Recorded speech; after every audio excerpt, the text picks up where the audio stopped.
Being an automotive technician, you work with other automotive technicians, and I can say this based on my personal experience over years and years, is that they tend to be very egocentric. And a lot of it comes from the empowerment that you get from being able to take something that's junk and turn it into something that's not. Take David's Farm, for instance. The guy takes diesel engines and throws them in caravans and drives around waving at the gas stations. I mean, I'm sure he gets a certain satisfaction out of that. That's why he does it. And I can relate to that. But the problem that you may run into is you may have a way of doing something that works for you, that you think is the right way, and they, meaning anyone else who also does this, may have a different idea. And there may be a clash of personalities at times, and that's probably going to be the most difficult thing to deal with. However, I don't care what you do, you're going to run into people that are difficult. I don't care if you're a stockbroker, you're going to run into people that are hard to work with. That's probably the biggest thing that I can impart, because I mean, auto mechanics they work in the trenches. You know, they've dealt with some very difficult things, and they've overcome a lot of things, and they have a certain entitlement from that. Be aware of that as a young technician coming in, that even though you may be smart, even though you may know a lot of things, you may get into that shop where these guys have been working for 5, 10, 15, 40 years. You're not going to tell them anything. You're just another kid, and you would be wise to know your place and learn as much as you can from these people. Even if you don't necessarily agree with their practices and what they do, you're still learning. You still can learn from them. And that's what I suggest you do. I suggest you don't try to go against them. If you do it in your own way. Don't do it in an outright way, because you're going to lose. And when you lose and you find yourself in a situation where you need help, and they're the people you need to go to for help, they might not want to help you. In summary, don't be a cocky kid coming into a shop for the first time. Not the way to do it. Learn from those experienced people, because I think you will find, at least that worked this way for me, is that there are a few things that they know, even if you don't agree with what they're doing. But once you get your tenure, once you get some respect, once you've got a few jobs under your belt where they didn't have to hold your hand, they may develop some respect for you. I think that's just the way it works. Which brings me to the workplace. As a technician, there are several choices you have. Well, really about 3 choices you have as far as where you're going to work. You can work for a dealership. I worked for a dealership.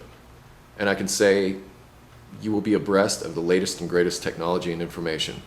This is the advantage. They send you to school like they sent me to school, and you're working on the same car line all the time. You get to know pattern failures, you get to know service bulletins, you get to know this, that, and everything.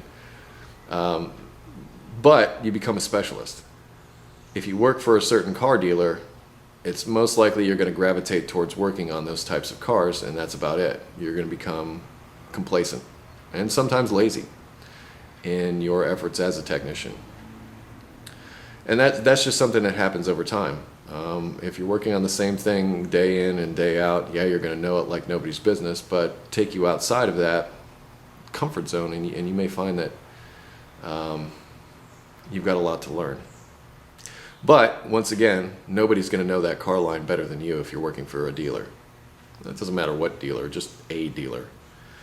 The next place you can work is in a chain. And when I say that, is there are places that go under certain names that are national chains that do tires or batteries or any number of service and repair facilities that are franchised throughout this country and Canada and Mexico. Those places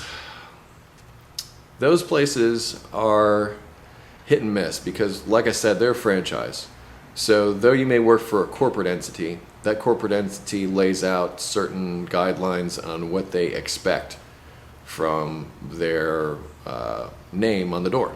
They know what they want. They know how much money they should be making. They know they've got a formula. They even give you a checklist to go out whenever a car drives in just for an oil change, and you have to go through that checklist and they do this to maximize profits. There's a high turnover in these places normally, and I've seen some not so great practices in places like this. They're not all like that, but even if you find yourself in a place where you have good management, good franchise owner, somebody who's interested in being a part of the community and helping the community, they still fall under the corporate name. And if corporate says to do something, that's the way it's done. That's the way that works. Dealerships are similar in this respect, but they aren't necessarily, at least as far as I've seen, the same kind of high pressure sales tactics that you would find. If you're at a dealership, you have somebody to do that for you. They're called a service writer.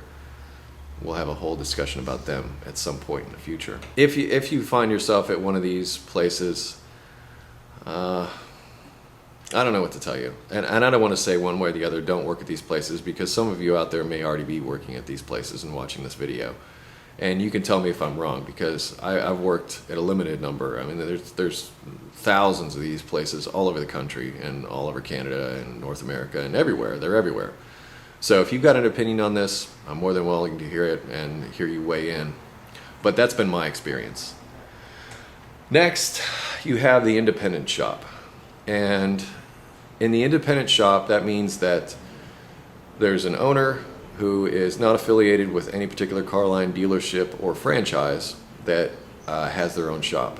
My best experience thus far as an automotive technician have been either working for an independent shop or working for myself.